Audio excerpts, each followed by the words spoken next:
अस्सलामुअलैकुम।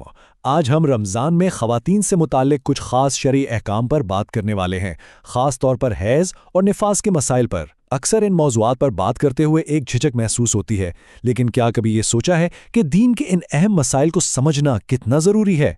तो आइए सबसे पहले इसी झिझक और शर्म की दीवार को घिराते हैं। देखें, दीन का इल्म हासिल करना खुद एक इबादत है और इस मामले में शर्म को रुकावट नहीं बनना चाहिए।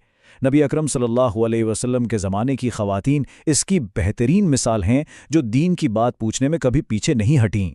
तो सबसे पहला और अहम नुक्ता यही है कि इन अहकाम को सीखना हमारे ईमान के लिए आखिर इतना ज़रूरी क्यों है। आइए ज़रा इसको समझते हैं। देखें, तहारत यानी पाकी हमारी हर इबादत की बुनियाद है, बिल्कुल जड़ की तरह। इसलिए जिन चीज़ों से हमारी तहारत पर असर पड़ता है, उनके अहकाम को जानना कोई ऑप्शन नहीं है, बल्कि ये एक लाजमी फ़र्ज़ है, ताकि हमारी नमाजें और रोज़े अल्लाह के यहाँ कबूल हों। और ये बात कितनी खूबसूरत है कि इस्लाम इस मामले को किस नज़र से देखता है। इसे कोई सज़ा या नापाकी नहीं समझा जाता जिसकी वजह से इंसान को अलग थलग कर दिया जाए। नहीं, बल्कि ये एक कुदरती तकलीफ़ है जिसमें अल्लाह ने खुद अपनी बंदियों को कुछ रियायतें, कुछ आसानियाँ दी हैं। वो कोई अछूत नहीं हो जाती, बल्कि अपनी रोज़मर्रा की ज़िंदगी बिल्कुल मामूल के मुताबिक गुजार सकती हैं। चलें अब आते हैं सबसे बुनियादी सवाल की तरफ कि इन मखसूस अय्याम में कौन सी इबादत रोक दी जाती हैं और फिर उनको पूरा करने यानी कज़ा करने के क्या उसूल हैं। ये टेबल बहुत अच्छे तरीके से एक अहम फ़र्क को वाज़े करता है। देखें, हैज़ और निफ़ास दोनों हालतों में नमाज और रोज़ा छोड़ना लाजमी है, लेकिन फ़र्क ये है कि नमाजें अल्लाह की रहमत से माफ़ हो जाती हैं, उनकी कोई कज़ा नहीं होती, जबकि रमज़ान के जो रोज़े रह जाएं उनकी कज़ा बाद में रखना फ़र्ज़ है। अच्छा, एक सवाल जो अक्सर जहनों में उलझन पैदा करता है, वो वक्त के बारे में है। क्या इन अय्याम की कोई ख़ास तादाद मुकर्रर है? तो यहाँ अहम नुक्ता ये है कि इसकी कोई मुकर्ररा मुद्दत नहीं होती। ये हर एक की अपनी जिस्मानी हालत पर मुनहसिर है। हाँ, निफास के लिए ज़्यादा से ज़्यादा हद 40 दिन है, लेकिन ये लाजमी नहीं है। अगर किसी को इससे पहले पाकी हासिल हो जाए, तो उसे फ़ौरन गुस्ल करके अपनी इबादत शुरू कर देनी चाहिए। पूरे 40 दिन का इंतज़ार नहीं करना। अब ज़रा इन मखसूस सूरत हालों पर बात करते हैं जो रमज़ान में अक्सर पेश आती हैं और परेशानी का बायस बनती हैं। यानी अगर ऐसा हो जाए तो क्या करें वाले सवालात। फ़र्ज़ करें किसी ने पूरा दिन रोज़ा रखा, शदीद प्यास और भूख बर्दाश्त की और इफ्तार में सिर्फ 5 मिनट बाकी हैं कि अचानक हैज़ शुरू हो जाए, तो अब क्या होगा? हुक्म बिल्कुल वाज़े है। अगर मगरिब यानी सूरज गुरूब होने से 1 मिनट पहले भी खून आ जाए तो वो रोज़ा टूट जाएगा। हाँ, इस पूरे दिन की मशक्क़त और नीयत का अजर अल्लाह के पास महफूज है, लेकिन इस रोज़े की क़ज़ा बाद में करनी होगी। अब इसके बिल्कुल उलट सूरत हाल को देखते हैं। रात में पाकी हासिल हो गई, लेकिन सहरी का वक्त ख़त्म होने वाला है और शायद गुस्ल करने का मौका ना मिले। और ये बात बहुत अच्छी तरह समझ लें कि पाकी यानी तहारत नमाज के लिए शर्त है, रोज़ा शुरू करने के लिए नहीं।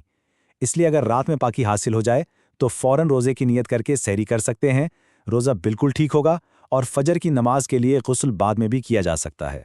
ये एक सुनहरी उसूल है। दीन में शक पर नहीं, यकीन पर अमल किया जाता है।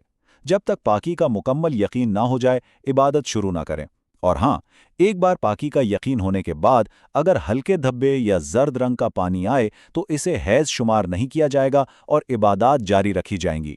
हैज़ और इस्तिहाज़ा में फ़र्क करना बहुत बहुत ज़रूरी है।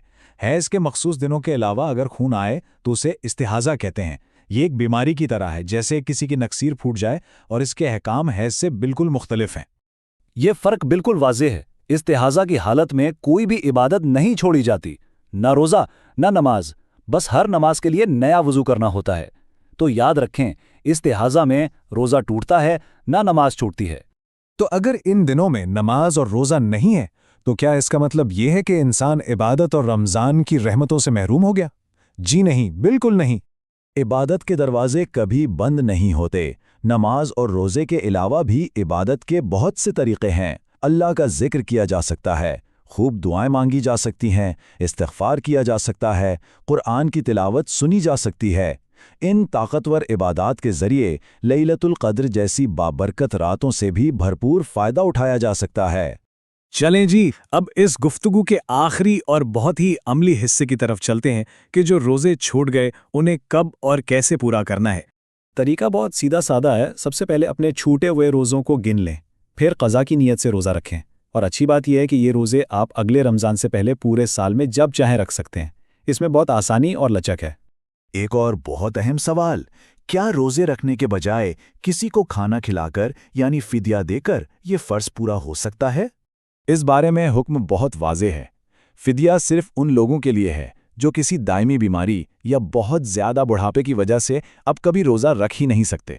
جو لوگ صحت مند ہیں اور کسی عارضی وجہ جیسے حیض کی بنا پر روزہ نہیں رکھ پائے، ان کے لیے روزہ رکھنا ہی لازمی ہے، فدیہ اس کا متبادل نہیں ہے۔ اور آخر میں کچھ جلدی دوسرے عام سوالات۔ حیض کو روکنے کے لیے دوائیاں لینا جائز تو ہے، مگر بہتر نہیں، کیونکہ اس سے صحت پر برا اثر پڑ سکتا ہے۔ روزے کی حالت میں بلڈ ٹیسٹ یا ایسے انجیکشنز جن کا مقصد غذائیت نہیں لگوائے جا سکتے ہیں۔ اور اگر اعتکاف میں حیض شروع ہو جائے تو فوراً مسجد چھوڑنی ہوگی اور اعتکاف ختم ہو جائے گا۔ تو آخر میں یہ ساری گفتگو ہمیں یہ بتاتی ہے کہ یہ احکام مشکل پیدا کرنے کے لیے نہیں بلکہ آسانیاں پیدا کرنے کے لیے بنائے گئے ہیں۔ اصل بات سوچ بدلنے کی ہے۔ کیا ہم تیار ہیں کہ ان مسائل پر شرمندہ ہونے کے بجائے علم کی روشنی میں اعتماد کے ساتھ عمل کریں؟